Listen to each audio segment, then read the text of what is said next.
IELTS Listening. Official Practice Materials 2. You will hear a number of different recordings and you will have to answer questions on what you hear. There will be time for you to read the instructions and questions and you will have a chance to check your work. All the recordings will be played once only. The test is in 4 sections. Write all your answers in the listening question booklet. At the end of the real test, you will be given 10 minutes to transfer your answers to an answer sheet. Now turn to section 1 on page 2 of your question booklet.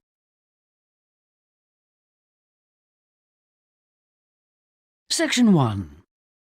You will hear a conversation between a customer and a booking officer at a theatre. First, you have some time to look at questions 1 to 4 on page 2.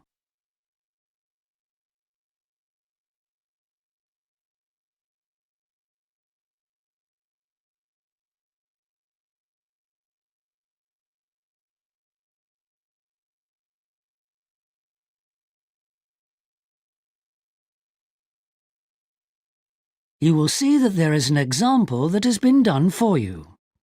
On this occasion only, the conversation relating to this will be played first.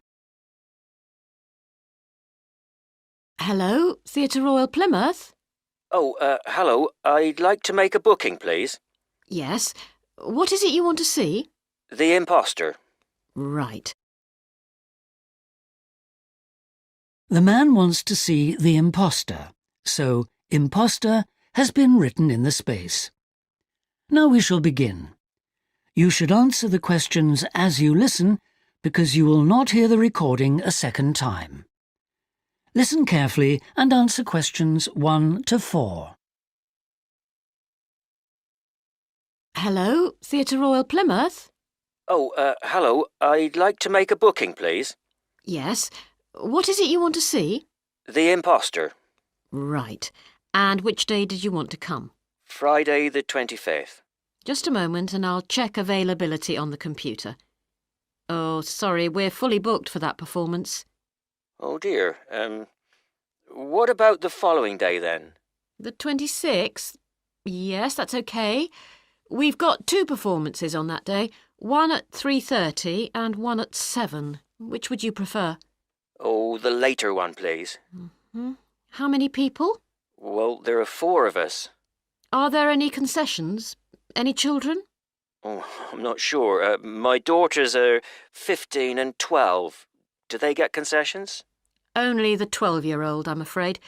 So that's 1 child and 3 adults. Any idea where you'd like to sit? Stalls or circle? Tickets for the stalls are a bit more expensive.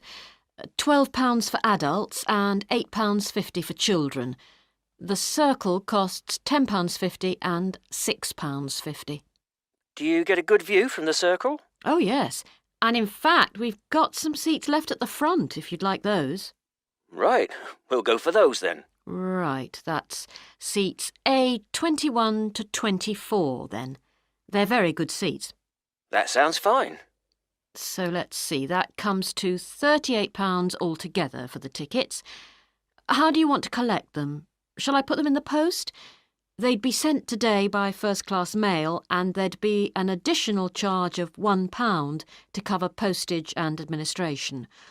Or do you want to get them from the box office yourself? Oh, yes. Could you send them, please? No problem. That'll be £39 altogether. Before you hear the rest of the conversation, you have some time to look at questions 5 to 10 on page 2.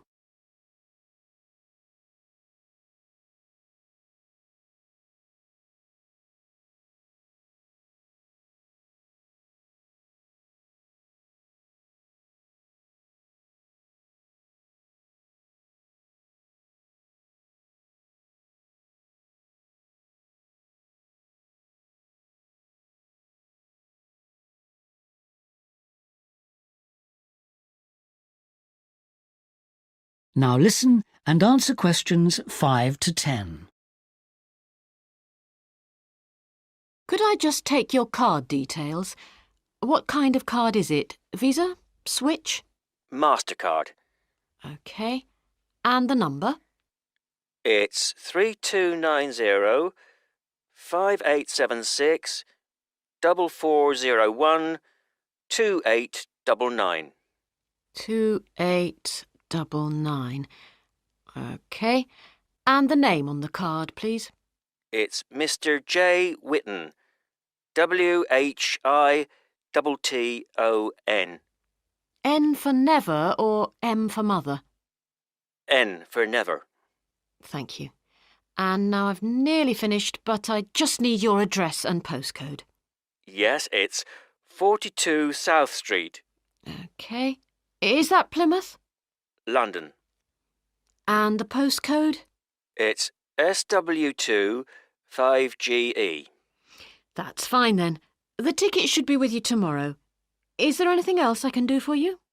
Yes, I was wondering if I could get regular information about what's on.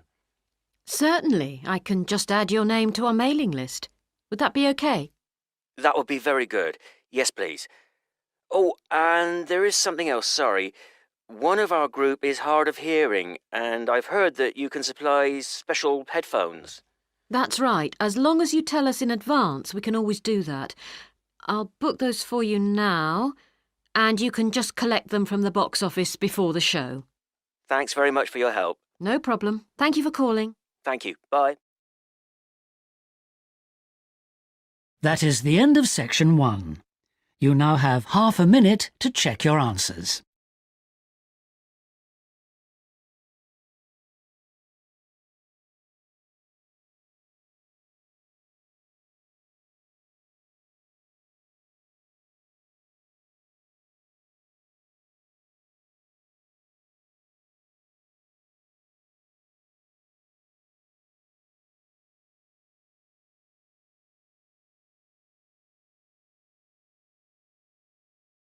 Section 2. You will hear the organiser of a rock festival talking to the exhibitors and performers at a planning meeting. First, you have some time to look at questions 11 to 17 on page 3.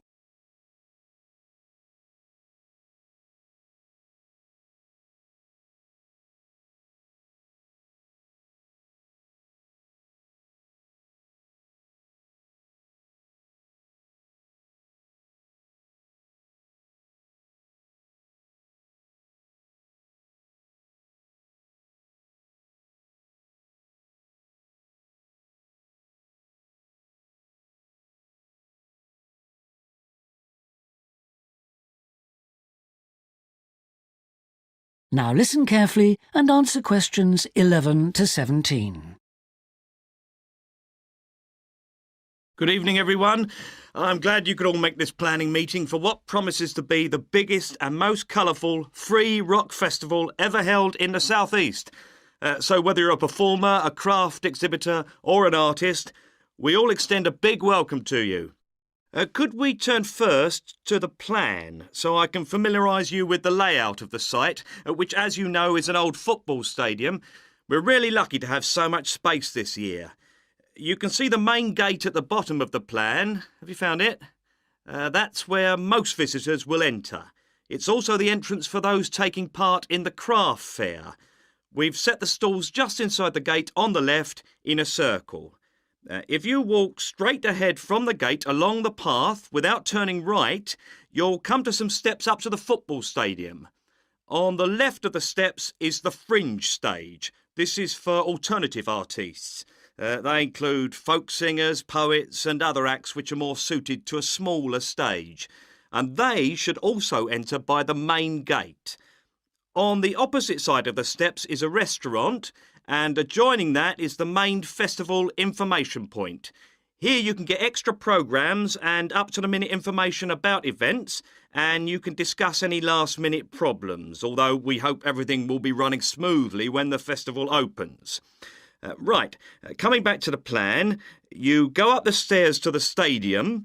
The entrance for the rock bands is on the far side, and on your right is the main stage, which will have powerful illumination and amplification throughout the weekend. There will probably be TV vehicles adjacent, that's in this area only, for recording purposes. If you look at the outside of the plan, you can see a third gate for exhibitors, opening onto a side path. A little way down the path, before you get to the trees, is the building where the art exhibition's being housed. Then, finally, there's just one more building marked on your plan, quite near the main gate. It's divided into lock-up garages, so I hope you now feel quite familiar with the main festival area.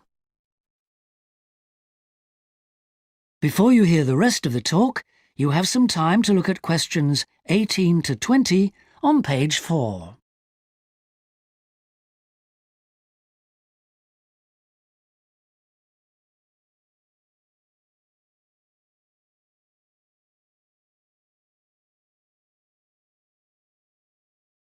Now listen and answer questions 18 to 20. We also hope that you'll have received your welcome pack.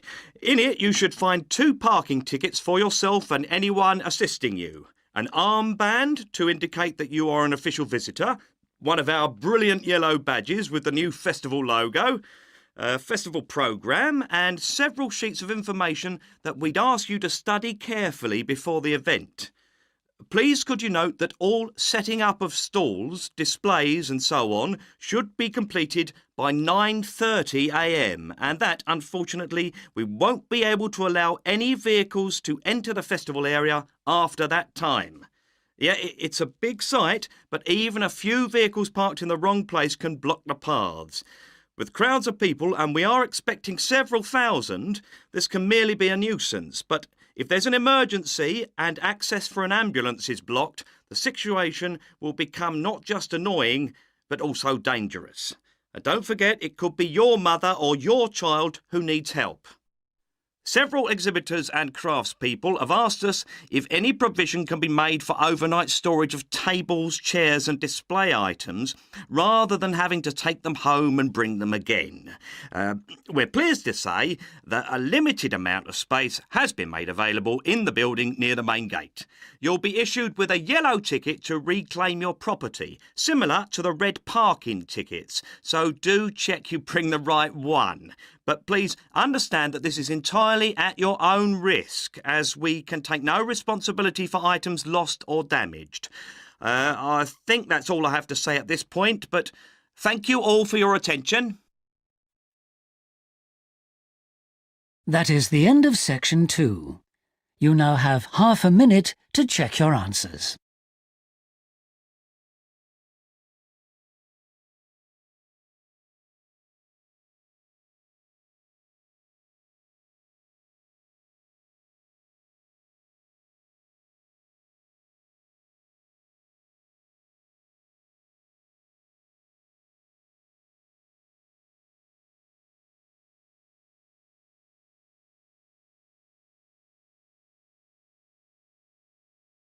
Section 3. You will hear a discussion between a business student called Marco and his personal tutor about the courses that Marco should take. First, you have some time to look at questions 21 to 23 on page 5.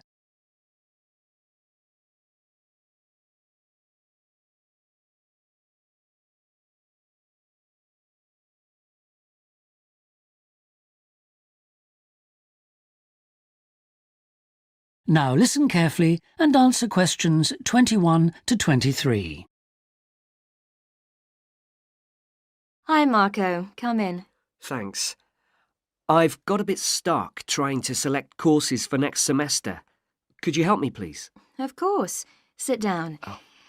First of all, most people just go for the areas of business that they're interested in. But even if something doesn't look very stimulating, it's important that you can use it once you get a job. It's not much good choosing areas that aren't going to be helpful later on. Right. I want to go into management, so I'll need to think about that. And should I start specialising in a particular area yet? I don't think that's wise at this stage.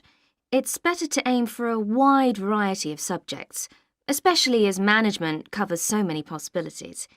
You shouldn't be limiting your choices for later on. Yes, I see. You should also look at how the course is made up. Will you have regular seminars and tutorials, for example, as well as lectures? OK. Some of the lecturers are quite big names in their fields, aren't they? Mm-hmm. Should I aim to go to their courses? Well, remember that the lecturers who aren't well known may still be very good teachers. I'd say we have a consistently high standard of teaching in this department, so you don't need to worry about it. Before you hear the rest of the discussion, you have some time to look at questions 24 to 30 on pages 5 and 6.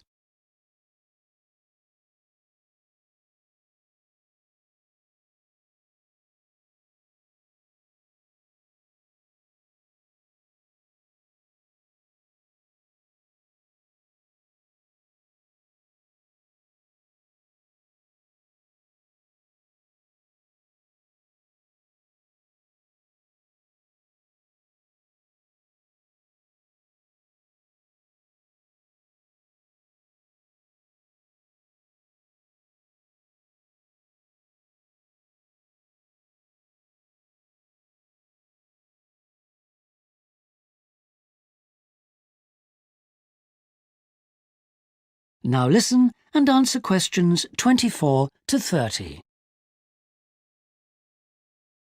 Good. Well, that's a great help. Now, last time we met, you mentioned doing team management, didn't you? That's right. I'm still quite keen on the idea. Mm-hmm. The trouble is that because of changes in the content of various courses, team management overlaps with the Introduction to Management course you took in your first year. Oh. So what you learned from it would be too little for the amount of time you'd have to spend on it. I'll drop that idea then. Have you had a chance to look at the outline I wrote for my finance dissertation? I left it in your pigeonhole last week. Yes. Why exactly do you want to write a dissertation instead of taking the finance modules? It'll be pretty demanding. Well, I'm quite prepared to do the extra work because I'm keen to investigate something in depth, instead of just skating across the surface. I realise that a broader knowledge base may be more useful to my career, but I'm really keen to do this. Right. Well, I had a quick look through your outline, and the first thing that struck me was that you'll have to be careful how you set about it, as the way you've organised it seems unnecessarily complex. The data that you want to collect and analyse is potentially valuable, but you'll need to narrow down the subject matter to make the whole thing manageable. OK. I'll have another look at it.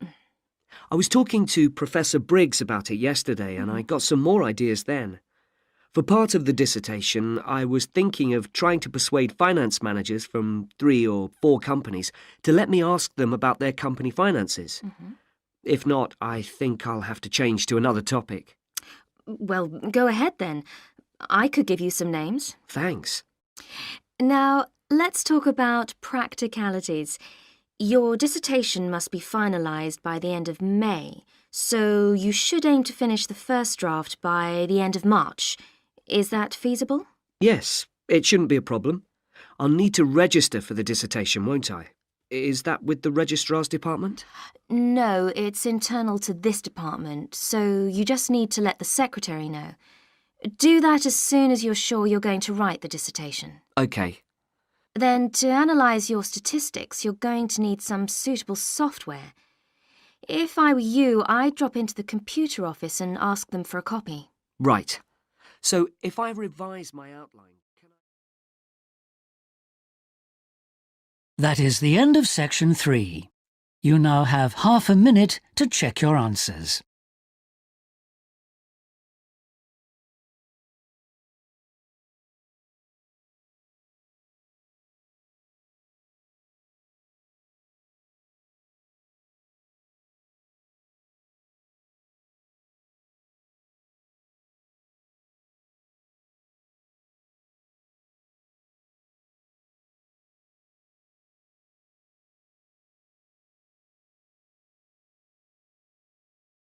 Now turn to section 4 on page 7.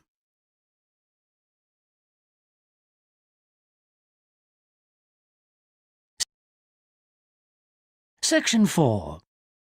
You will hear a talk about a research project on the tiger shark.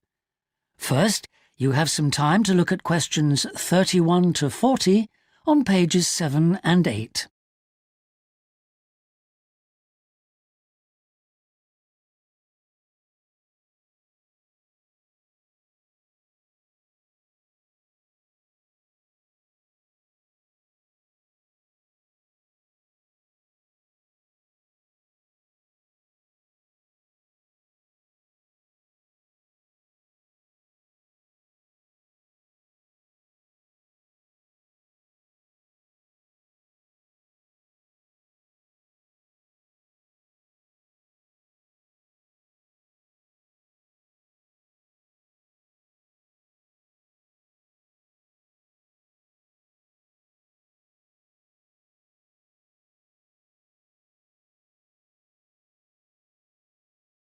Now listen carefully and answer questions 31 to 40.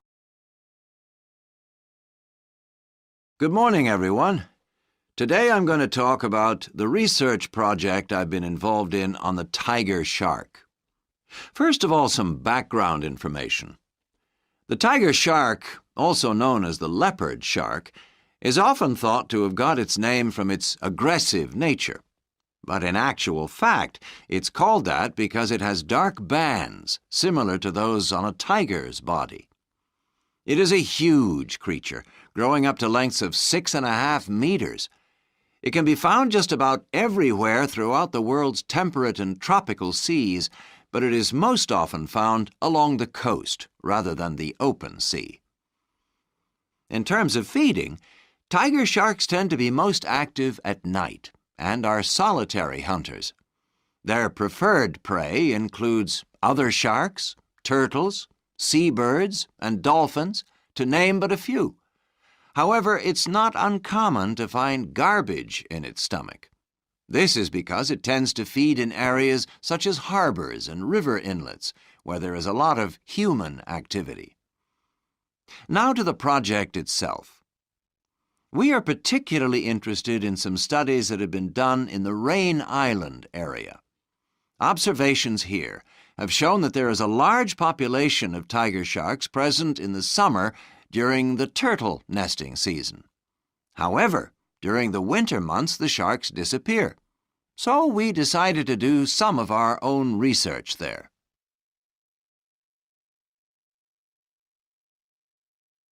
The first step was to tag a number of sharks so that we could follow their movements. To do this, we first needed to catch the sharks. Early in the morning, we baited lines with large bits of fish and set them in place. These lines were then checked every 3 or 4 hours. If no sharks were caught, the baits were replaced. Once a shark had been caught on one of the baited hooks, it was pulled in close to the boat and secured so that we could carry out a number of brief activities to aid our research. This usually took no more than about 10 minutes and was carried out as carefully as possible to minimize any stress to the shark. Each of the tiger sharks that we caught was measured and fitted with an identification tag, and also a small amount of tissue was taken for genetic studies. For some larger sharks over 3 meters long, we also inserted into the belly a special acoustic tag capable of sending satellite signals, while on other large sharks we attached a camera to the dorsal fin to enable us to study the behavior and habitat use of the sharks. After this, the shark was released, and we were able to follow its movements. So what was the purpose of all this tagging? Well, while we were already familiar with some aspects of the tiger shark's behavior and food sources, what we hoped to do in this project was to see exactly what factors affected the migration patterns of tiger sharks and whether it was, in fact, food, weather, and reproductive needs. These are some of our findings. On February 21st, a large female shark, whom we named Natalie, was attracted to our research boat at the northern tip of Rain Island and fitted with one of the satellite tags I've just mentioned. No transmissions were received from Natalie between April 2nd and April 29th, indicating that she didn't surface to feed during this period. The area in which she was last reported is very shallow, suggesting that she may have changed her feeding preferences during this period to focus on prey found on the sea floor. We also made a number of other discoveries, thanks to the various transmitters we used. It seems that tiger sharks move back and forth between the ocean floor and the surface quite often. This may help the sharks conserve energy while they swim, but it probably also helps them hunt, since this movement back and forth maximizes its chances of not being detected by its prey until the last minute. So far, our findings have not been conclusive. However, we have gained some very interesting insights into the behavior of tiger sharks and are now hoping to develop our research further. That is the end of section 4. You now have half a minute to check your answers.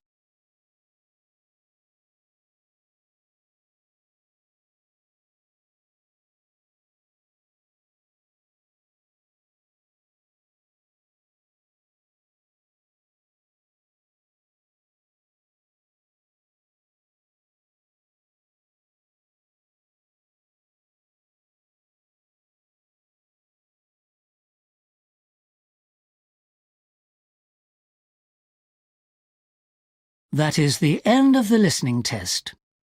You now have 10 minutes to transfer your answers to the listening answer sheet.